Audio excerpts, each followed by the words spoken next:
o'clock last night. I got to the airport and I was on that street, I think it's Sepulveda.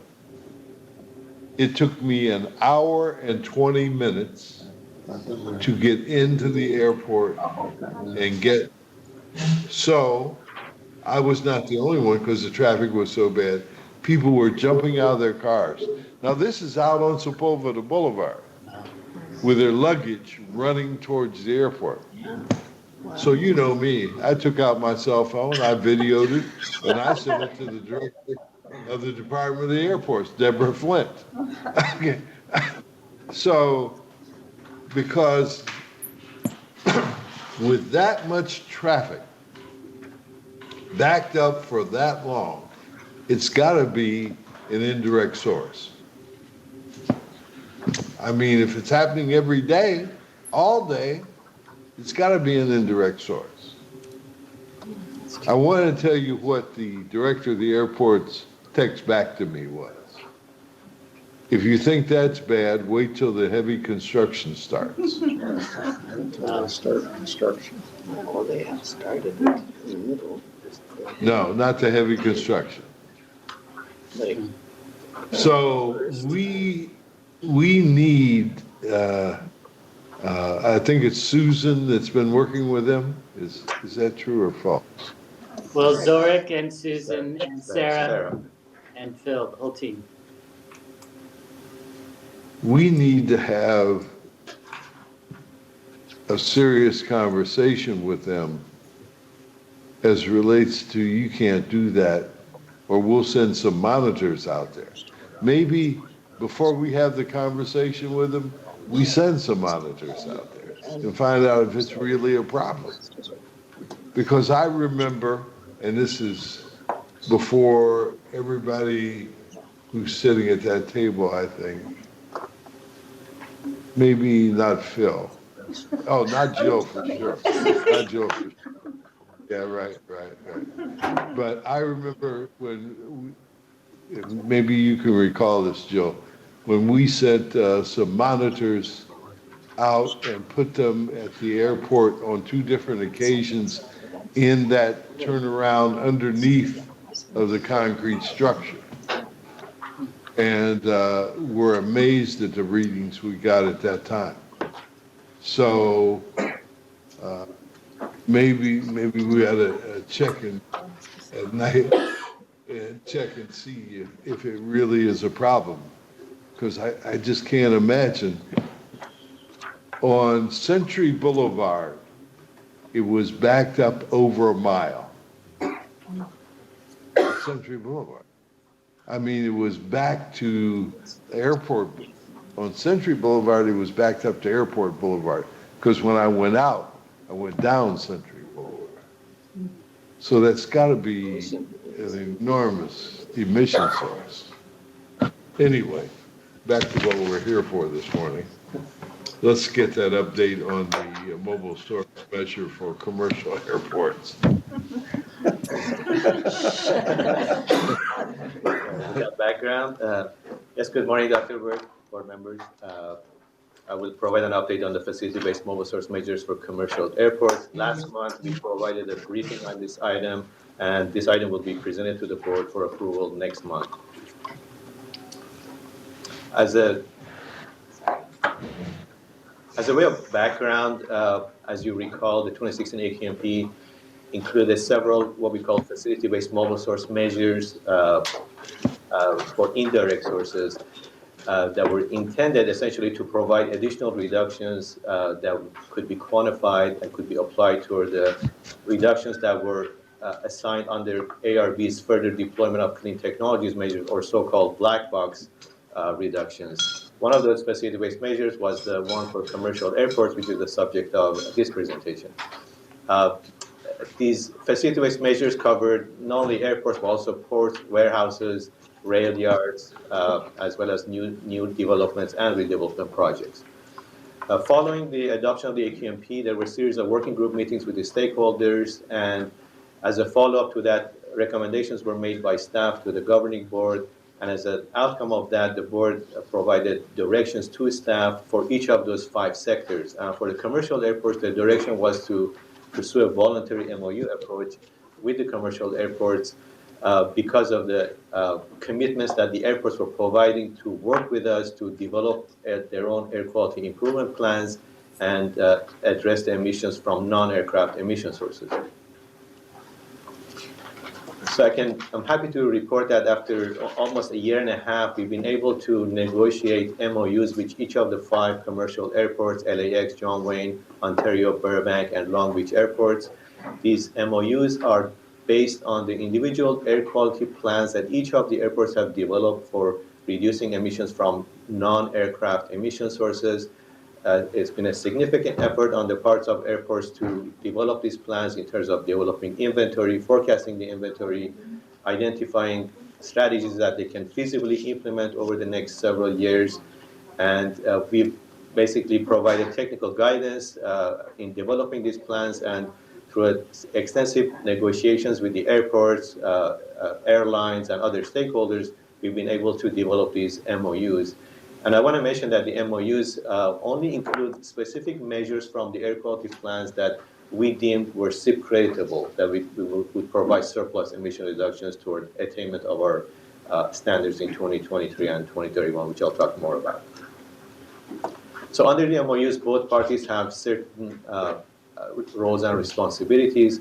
The airports agree to implement the specific measures that they have identified and achieve the performance targets that they've established that would essentially require transition to cleaner technologies and cleaner vehicles, and provide annual reports to us on implementation of these measures in terms of providing detailed equipment and vehicle data, and also quantifying the emission benefits of these measures.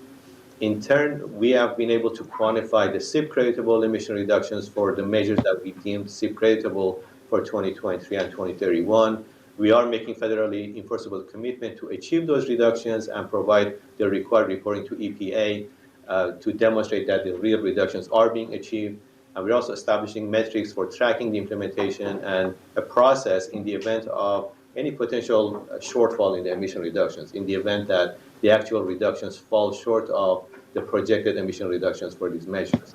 And we're also obviously going to provide complete public access and disclosure of all the information that we're going to receive from the airports and all the quantifications that we're going to be doing over the next, I want to say, 12 years of implementation of these MOUs. So just going over the measures that are included in the MOUs, each of the commercial airports have proposed a measure for reducing emissions from ground support equipment. These are equipment that service the aircraft at the gates. They include things like aircraft pushbacks, aircraft tugs, belt loaders, container loaders, air start units, ground power units. Again, a variety of different types of equipment that they service the aircraft.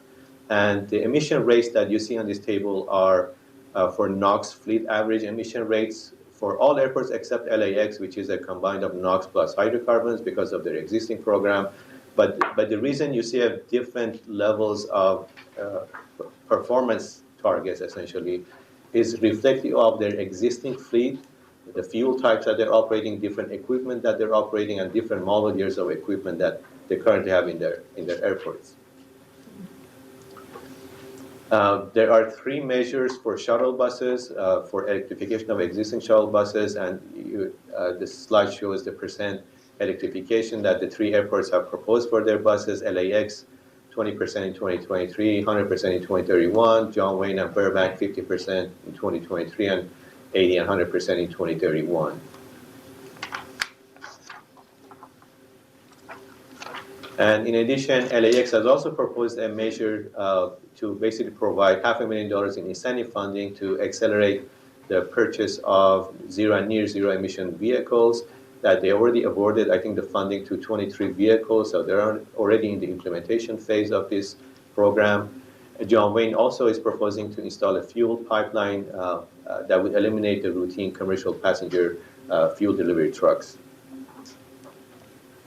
So in total, we're estimating that we would get about half a ton a day of emission reductions in 2023, about 0.4 ton a day in 2031. Just a minor correction to your package of slides, I think your package may have shown 0.36 in 2031. We had a minor calculation that resulted in changing that number to 0.37, just, which is more up to date right now. So a couple of ways at looking at the emission reductions in 2023. As you can see from the pie chart on the left, the majority of the emission reductions is coming from ground support equipment measures, almost 95% of them. The remaining 4% from shuttle buses and 1% from heavy-duty trucks. In terms of, again, reductions coming from airports, as expected, LAX accounts for about 80% of the emission reductions, followed by John Wayne, Burbank, Ontario, and Long Beach. Similar picture for 2031, again, in terms of ground support GSE measures, accounting for majority of the reductions, and LAX accounting for the majority of the reductions. If you look at the ground support equipment category alone, although I think we've heard that the half a ton may not seem that significant of a reductions, but when you look at the category of ground support equipment, we're actually achieving more than 50% reduction from that category, and almost 70% in 50% or 50% in 2023, and over almost 70% in 2031, which is significant for this category, which is above and beyond all the existing regulations that target this category. In terms of our enforceable commitment, we are making an enforceable commitment to achieve these reductions, which is 0.52 in 2031 and 0.37 in 2023 and 2031. Sorry. We are committing to track the implementation of these measures based on the annual reports that we're going to be receiving from the airports. And we also require to report to EPA starting in 2021 to document the actual reductions that are being achieved and implementation of these measures. And we will make all the annual reports, as I mentioned, and all the quantifications publicly available so that the reductions can be independently verified. And in the potential event situation where the actual emission reductions, again, fall short of the projected reductions, we are committed to go through a public process and develop substitute measures to account for any potential shortfall. Again, working with all the stakeholders and airports. In terms of the public process that we followed in developing these MOUs, we've had extensive communications with the airports and their technical consultants, their legal staff, and also airline representatives over the last 18 months. We've had 4 MOU working group meetings. We've provided updates to this committee several times over the last year and a half. We had a public consultation meeting in October. And of course, each of the airports have had their own public process to adopt their air quality plan and MOUs. In fact, 3 of the airports have already approved these MOUs. LAX, Ontario, and Burbank have already approved these MOUs by their respective airport authorities. And the remaining airports, John Wayne Airport and Long Beach airports, will consider approving these MOUs by the Orange County Board of Supervisors and City of Long Beach Council next week, actually next Tuesday. And of course, all these MOUs are subject to the approval of our own governing body. In terms of public comments that we received, there were some concerns about the availability of actual operating data, which is an important parameter in calculating emissions. We provided additional language in the MOU to provide options based on data availability.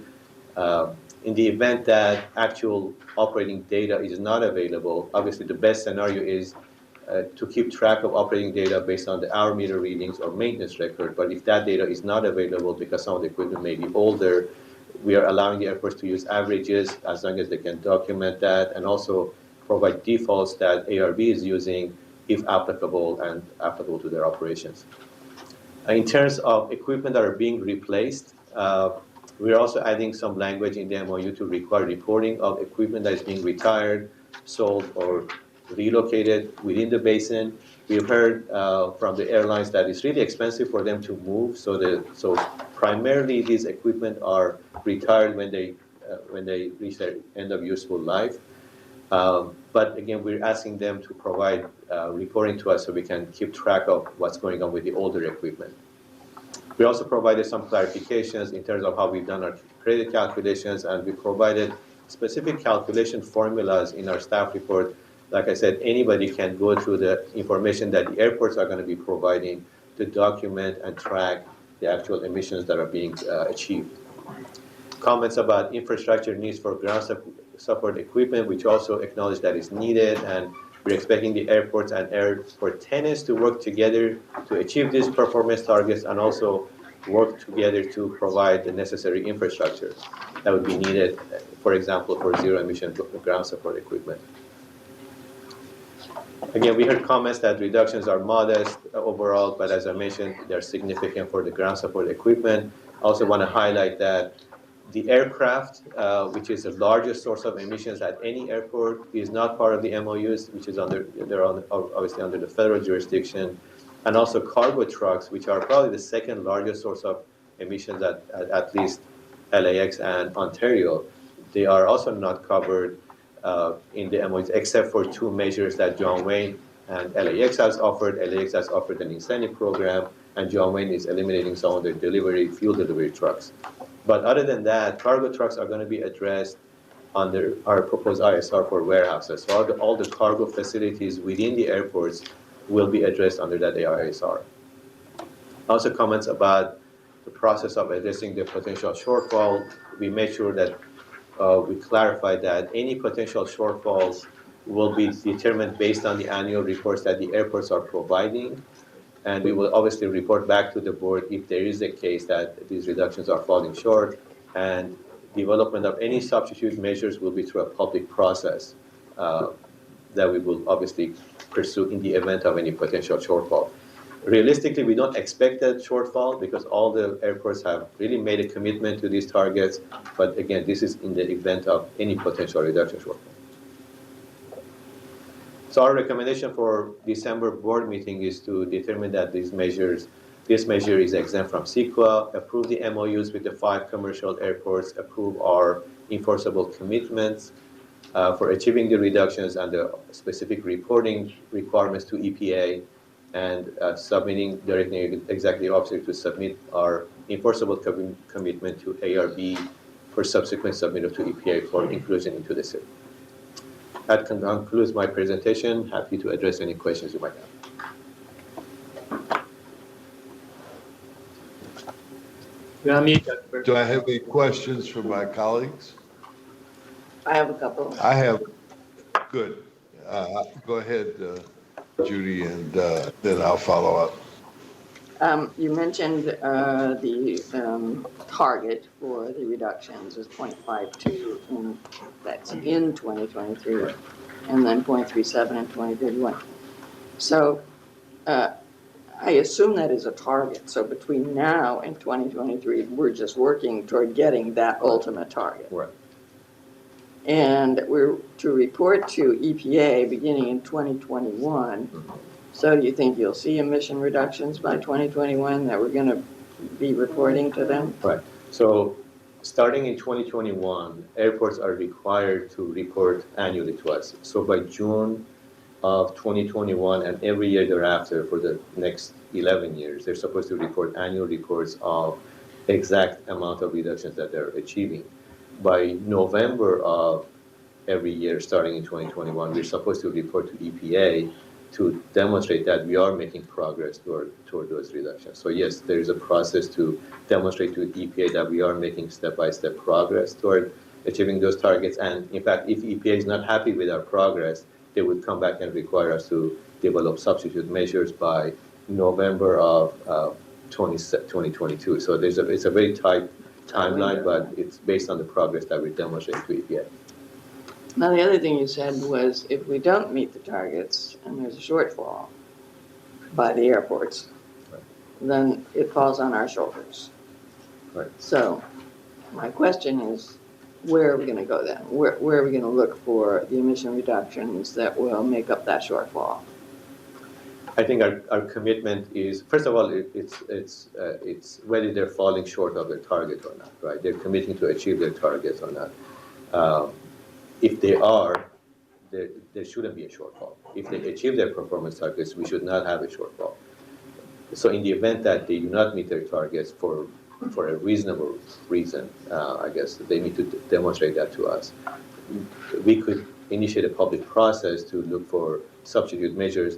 First of all, working with the airports if they can offer other measures within the airports, or through that public process and working with other stakeholders. So we're hoping that we can work with them. First of all, find out what the reason there is a potential shortfall and look for other opportunities or other measures that the airports could potentially offer to close the gap. So you're going to return to the airports to look for further reductions. You're not going to go say, okay, refineries have to do it or something. You're going to look back at the airports and say, what else can we do here? That's our initial offer, yes. I see. Okay. Yeah, thank you.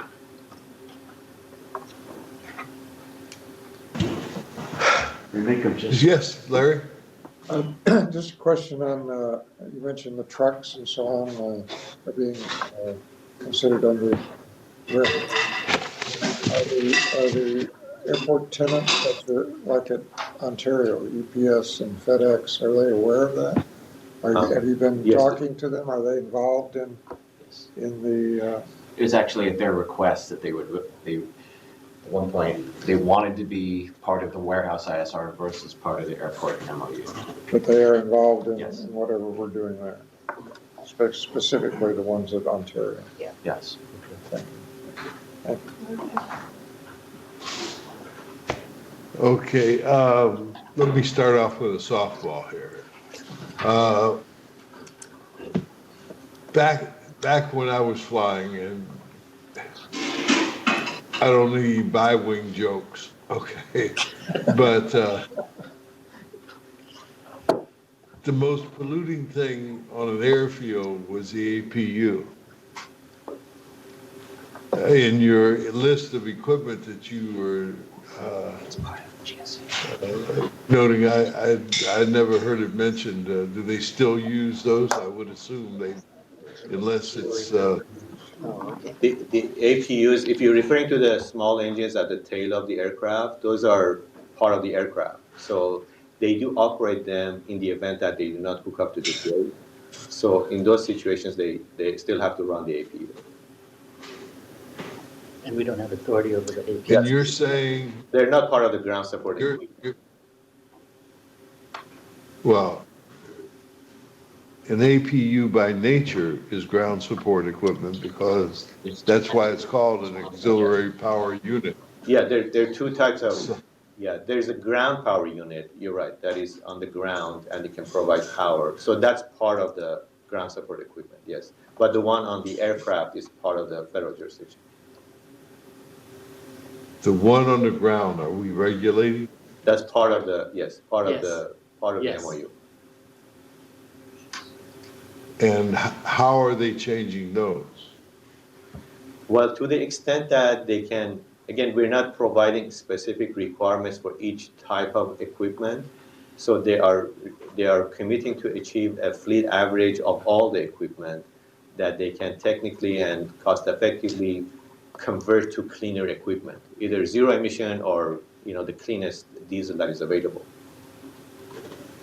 There's a lot of That gets to my question number 3, so I'm going to hold that.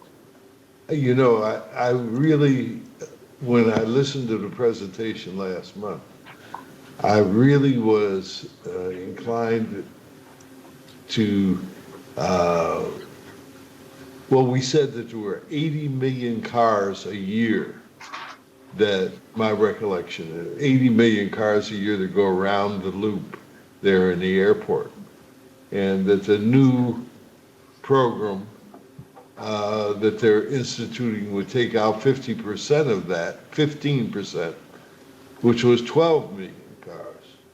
That's that new rideshare relocation lot.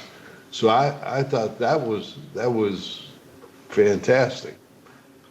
But after my experience last night, I'm not sure that it's not offsetting. So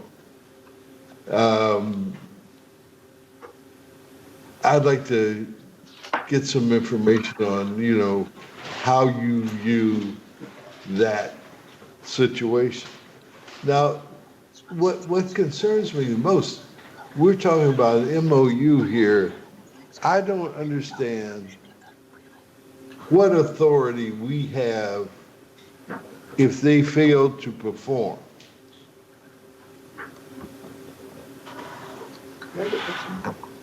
Do you? That's a good question. Well, Dr. Burke, let me start on that. The concept behind the MOU process that the board directed us to follow with the airports was that if the airports fail to perform, then we would undertake to obtain those emission reductions. One of the ways we could obtain those emission reductions potentially would be through an indirect source rule directed towards the airport. So you'll recall we talked about possibly pivoting to a rulemaking if the results from the MOU were not satisfactory.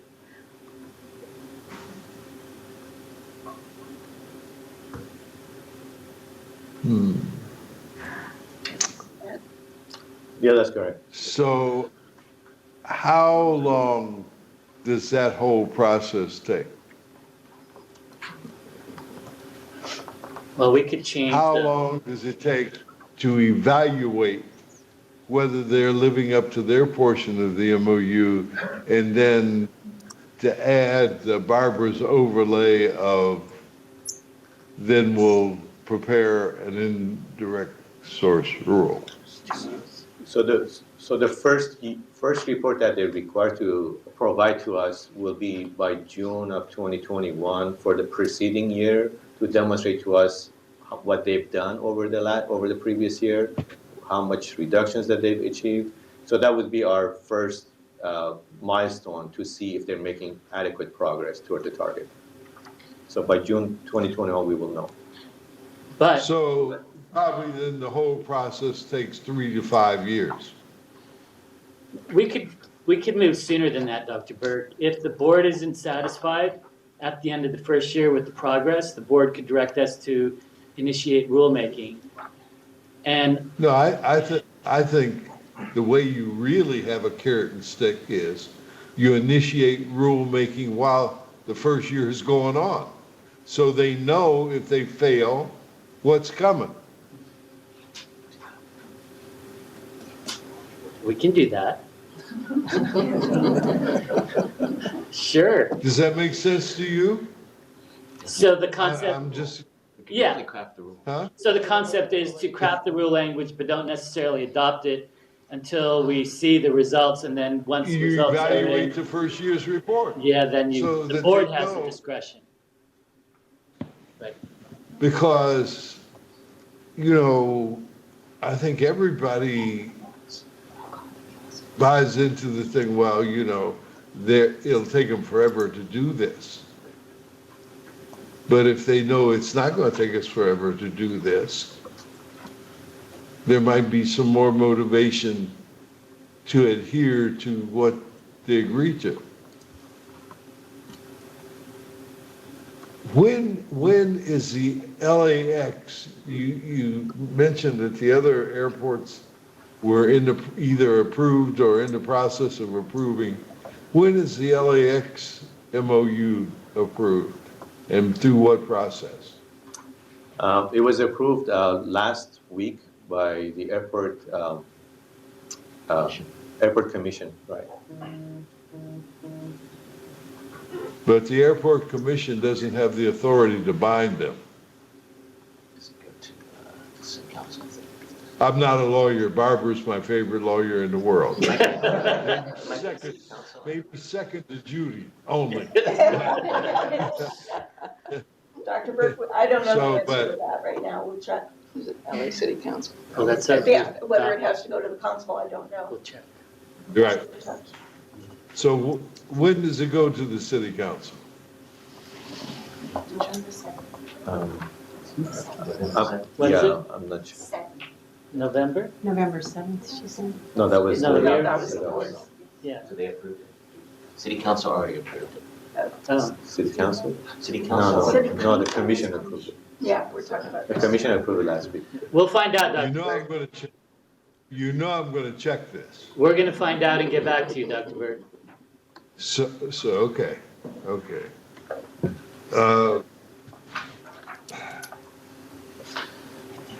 On the uh, old equipment, the dispensation of the old equipment, where is it going? Um, So they are going to report to us what's going to be the disposition of the existing equipment, whether it's going to be retired, sold, or moved within the basin. So they're going to tell us specifically by equipment type, by equipment ID, what's happening to those equipment when they provide their annual reports to us. I'm not, your answer wasn't clear to me. Maybe I'm just a little slow this morning.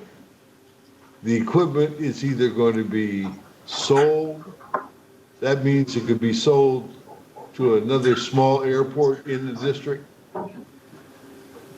Yeah, well, if they sell it or move it to another airport within the basin, which is according to what airports have told us, doesn't happen usually. In that rare occasions that they might sell it within to another airports, they will let us know specifically so we can keep track of that equipment as far as our credits and all of that.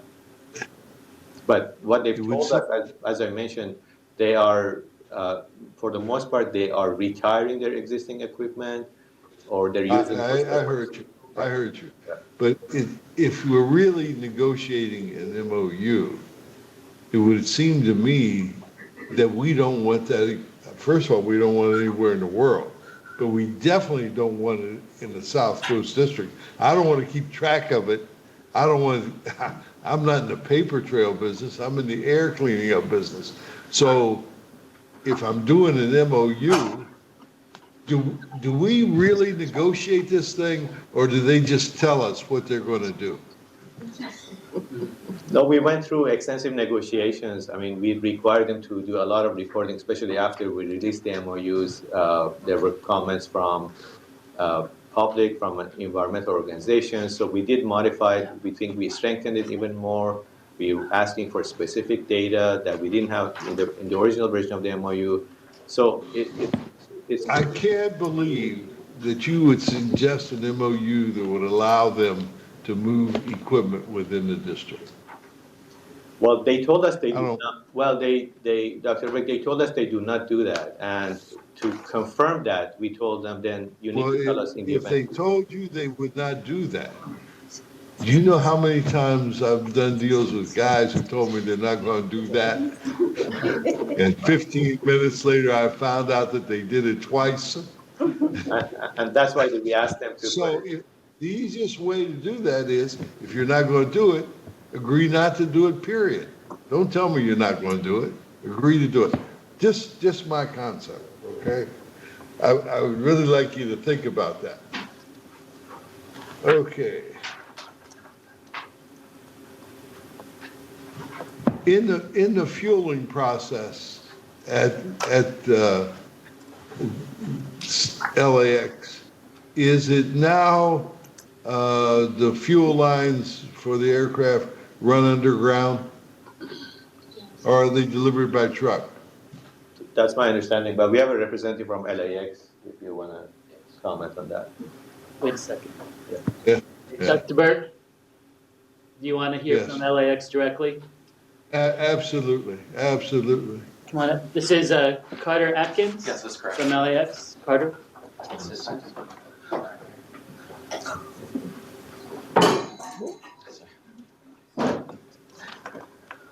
Good morning. Hi, I'm Carter Atkins from LAWA. Yes, there's a pipeline system that delivers fuel to LAX. There are actually 4 pipelines coming to LAX. So you don't use any truck delivery for fuel? That's correct. The only exception is we do receive biojet fuel from World Energy that's delivered by truck. Okay, I got that. I know who they are. So all those little satellite terminals outside of the main buildings, they have underground also? I'd have to check on that. I think you ought to check. Because my bet is follow that up, they yeah. don't. Okay? And you can thank Ms. Flint for getting back to me so quickly last night. Will do. But if in fact the satellite terminals are still using truck delivery, and in those small aircraft like that, I can't imagine they undergrounded it all the way out there, but maybe they did. We ought to look into the emissions caused by those deliveries. Okay. Sure. Yeah, we can do that. Or with Zork. Yeah. Okay. That's all the questions or comments I have. Anything else, I'll come back. Dr. Burke, Yes, sir, Mr. how much of the McCallum? ground support equipment is owned by the airport and how much is owned by the airlines? Majority is operated by the airline. Airlines, and then there's third-party GSE operators. So is the airlines committed to this plan? Yes, and that was part of the extensive negotiations we had to go through to get their buy-off on these targets. Okay. The other thing, Dr. Burke, on your comments on the congestion and so on that you experienced, I've experienced it also. And right now at SCAG, we are in the process of approving the regional transportation plan. And one of the issues that has come up that we're talking about is, has the ground access to LA been adequately addressed? We talk about the increase in passengers over the next years, and our concern is that we've been talking about air passenger increases, but we haven't talked about necessarily the ground access to the airport. And when the stadium gets built and 105 gets that additional traffic, it's going to be a nightmare if that hasn't been adequately addressed. And some of us at SCAG are concerned that hasn't been addressed adequately and would affect our conformity. So while I was sitting in my car last night in that traffic jam, I got lonely, so I called my youngest daughter just to have somebody to talk to. And she explained to me that it's in her district. The airport is in Autumn's district. And she said that her staff indicated to her that the reason that traffic jam is now occurring is because people are frightened by the publicity that the Uber X situation got. So they now are having people pick them up at the airport rather than taking Uber. So it's caused an increase auto transportation problems. Now, the real question is, when the Uber thing gets to running properly, and I think it will if it's not already, then will that decrease that automotive population going into the airport? I certainly hope so. This takes no motion, so does anyone have any comments? Additional comments? Nothing here. Public comments? No Is the public box of Kleenex at Palm Desert? Public comment? That's everything to say. I'd like to say something. Okay, thank you very much for the presentation. I'm not sure that you're going to be ready for the December meeting. That's just my personal opinion. Okay, Sarah, I've been waiting for you all day. Awesome. Always a pleasure, Dr. Burke. Good morning, Dr. Burke, members of the committee. So I'm going to give an update on our contingency measure plan for the 1997 8-hour ozone standard. You've heard a lot of these materials before. I know we have a stationary source starts at 10 o'clock, so I'm going to try to move through these materials relatively quickly and focus on the new material that we have here.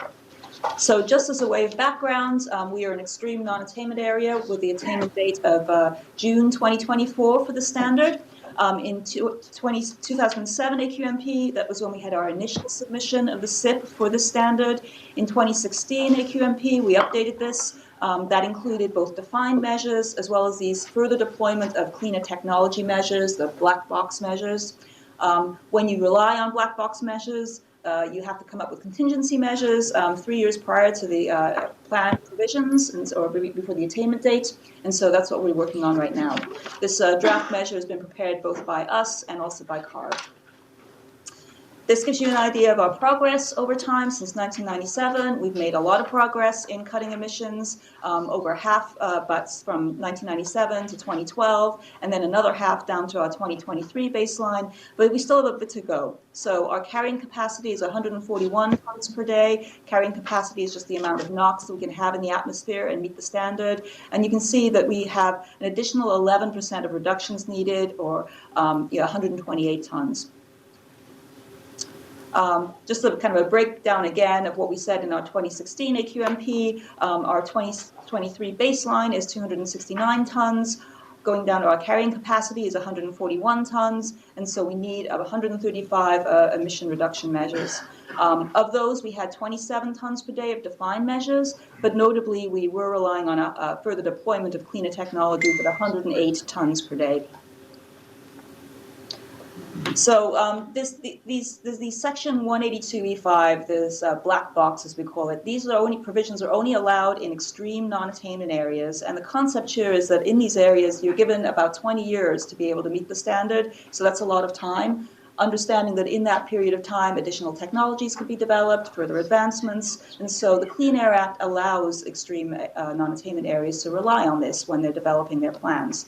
But at some point, you've got to fill the black box. And so 3 years out from that attainment date, that's when EPA requires that we provide more specificity of what actually is in those further deployment measures. So in our draft contingency measure plan, we've identified emission reduction strategies. There's additional incentive funding that we point to, and then more importantly, federal measures and responsibilities. And so these are the emissions that are subject to federal regulation, not CARB or our regulation. And these, as you'll see, these are fairly significant. In terms of our identified emission reduction strategies, we have about 24 to 26 tons per day that we've identified through a variety of measures. I won't walk through all of these. We've discussed these before. You can see that that's it's a significant emission reduction, getting 24 to 26 tons per day, but it still leaves a lot, about 108 tons per day to be achieved. CARB also has some new measures. They total 3 tons per day. It's a variety of measures they have here, ranging from a new Tier 5 off-road diesel engine standard they're looking at. They're considering a locomotive emission reduction measure, a variety of VMT reduction strategies, and also looking at co-benefits from their climate change scoping plan for building electrification. In terms of additional incentive funding, in our 2016 AQMP, we estimated that we needed over $1 billion per year over a 14-year period.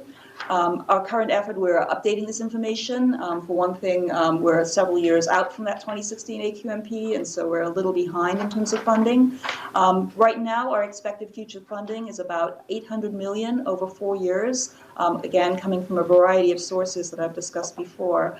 But we need additional funding. And so one piece of that is our voting district authorization legislation. If we are successful with that, we believe we'll be able to get $1.4 billion per year. We are still looking at other mechanisms, because if that is not successful, we'll still need to get that additional funding. But if we are successful with the voting district authorization legislation, we expect in 2023 we can get 15 ton per day reduction from deploying those incentives. Is there a question? Sure. Yep. On the AB 2766 Subvention Fund and then the Mobile Source Air Reduction Review Committee, aren't those double counting? I think those are additional, correct? Yeah, but the AB 2766 subvention funds are $22 million a year, and those are distributed by the Mobile Source Committee. So it's all that is summing up all the emission reduction funding for over the next 4 years. and assuming some reasonable cost effectiveness of the expenditures of that funding. So if MSRC does get subcreditable emission reductions, we can take credit for it, and we have in the past, but this is for the future funding. And then same with AB 2766. So, No, it's the same funding. Mr. Mayor McKellar, the AB 2766 subvention fund is the name that we give to the money that comes from AB 2766 to us, that we give to local governments. Right. It's a different Through the fund. MSRC. No, they're two different pots. One pot, the MSRC administers, and that goes to our governing board, and you all see I it. understand that. There's another pot that goes I directly to understand city and that. county. But the 22 million it's not the same number. We get Oh, you're 22 million a questioning- year to the AQMD. Okay. Well, I think it's not, It could be because it's $6 per vehicle, $4. So MSRC gets 22 million, Well, we'll and check. the subvention, the That's separate what I pot gets believe. about the same. Right, I mean, we'll verify, I'm just obviously. concerned you double count. And, Right. yeah, We'll look into it. we'll look into it because EPA would not like the double counting Right. either, so, okay.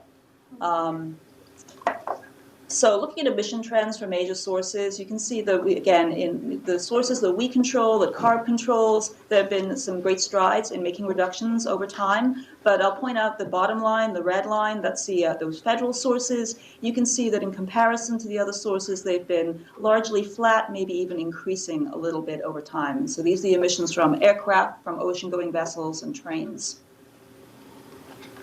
And then these federal sources are a pretty big chunk of our emissions in 2023. So about 36% of our emissions are coming from those federal sources. It's a big chunk of emissions that we need to figure out ways to reduce. So looking at potential federal measures that we think the government can take, and these could be measures that could be regulatory in nature. They could also come up with incentive funding and get these emission reductions through incentives. So for low NOx heavy duty vehicles, requiring that these vehicles are powered by low NOx engines. Ocean-going vessels, again, requiring that vessels visiting California are going to be powered by the cleanest Tier 3 engines. For locomotives, requiring that we have the cleanest Tier 4 engines coming to California. And then also getting some reductions from aircraft. When we add this all up for identified emission reduction strategies, again, 24 to 26 tons per day, we think we can get 15 ton per day from additional incentive funding, and then federal measures or funding that they could provide could get 67 to 69 ton per day. All of those strategies added up will then fill the black box and get to our 108 ton per day target. So some key public comments. We have released our draft contingency plan to the public and received some comments on that. Number one, concerns about the availability of funding, as we are relying, again, pretty heavily on funding to make up the gap. We are still continuing to pursue funding opportunities, both locally and with our state legislature. We are looking to the federal measures and trying to have the federal government step up if anticipated funding does not fully materialize. We also had some comments on zero emission technologies for the residential sector and counting co-benefits for climate goals and having some more targets on that end. To that, we have developed our net emission analysis tool, which is it evaluates the changes in emissions and costs associated with deploying zero and near zero technologies for appliances, for hot water heaters, et cetera. We continue to implement the measures that we have in our 2016 AQMP regarding appliances. And then we've also been deploying RFP funds, so for incentive funding, 14 million of which were for projects in residential and commercial sectors. And then CARB is also accounting for some co-benefits of their climate change scoping plan, which had a component regarding building electrification. Comments on emissions from the transportation sector and transportation planning and whether there's more that we could do in that end. We do account for emission benefits from transportation control measures in the 2016 AQMP. We have committed to work with SCAG and other stakeholders in developing the next regional transportation plan for including that in the 2022 AQMP. And then also we've had some questions regarding the timing for sanctions in the event that EPA does not approve this plan and how this all works out. And so we've put together a sanction clock timeline and also what potential actions would look like and posted that on our website. So bottom line, we've done a lot, we continue to do a lot, and to work well with CARB in reducing emissions, but there's still a lot that we need to do. We really need all levels of government to work together to be able to meet our reduction goals. We do need more incentive funding to accelerate turnover of vehicle and equipment fleets to meet air quality standards. And we absolutely need federal action in order to be able to address those large chunk of sources that we lack the regulatory authority to address. Just real quick on our public process, I mentioned that we've already released the draft contingency measure plan and have received some public comments. We've had several meetings of our AQMD advisory group. We have been in front of Mobile Source Committee speaking about this contingency plan, and we've also had a public workshop. And then in December, we are looking to come to the board for consideration, our December 6th meeting, and then CARB will be considering this item at their meeting in December as well. So our recommendation is, determining that the contingency measure plan is within the scope of the final program environmental impact report for the 2016 AQMP, such that we don't need new documents under CEQA, to approve the plan and to submit the approved plan for CARB for approval and subsequent submittal to EPA. And with that, I'll take any questions.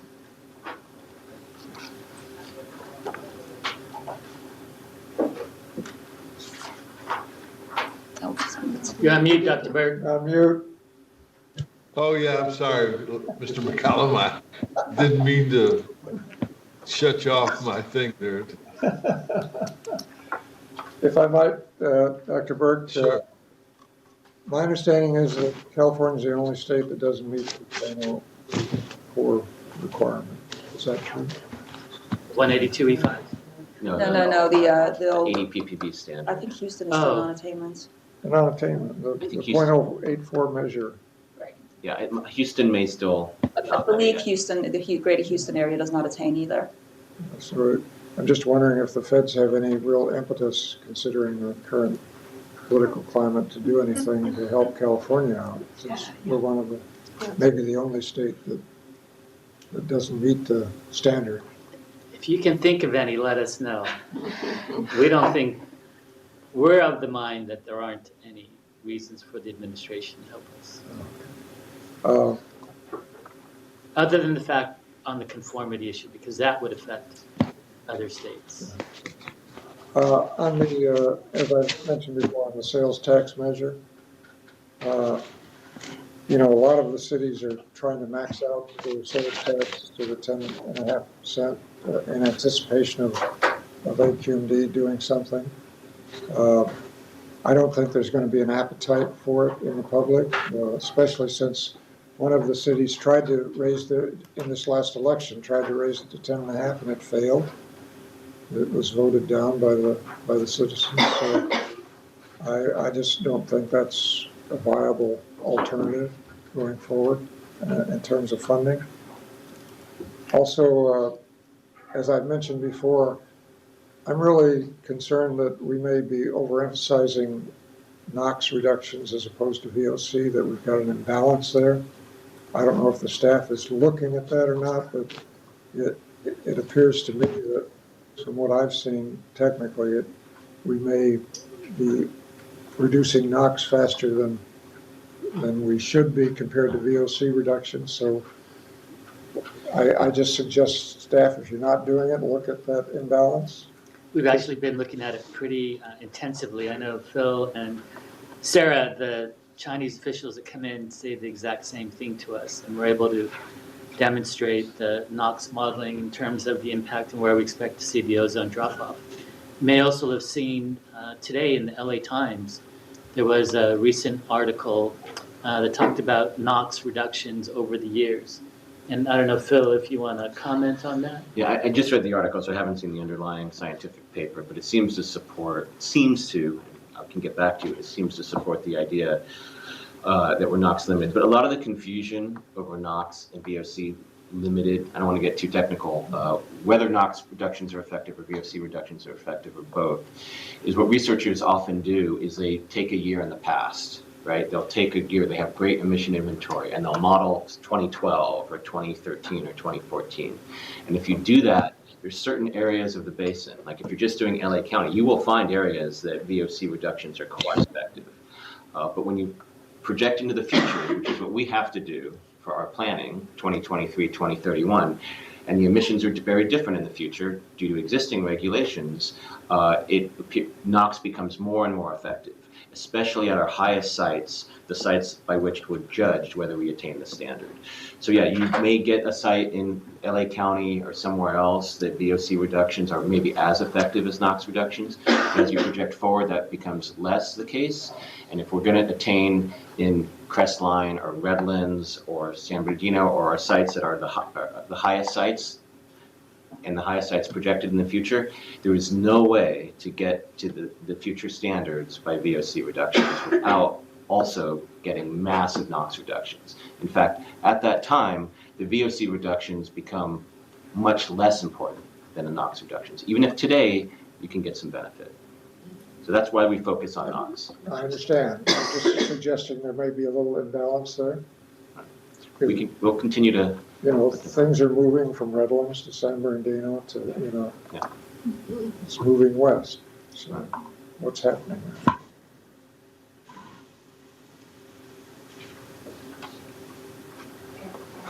In keeping with Mayor McCallum's comments, I think that we would be less than prudent if we didn't have a contingency plan in case this sales tax thing that we all are so enamored with,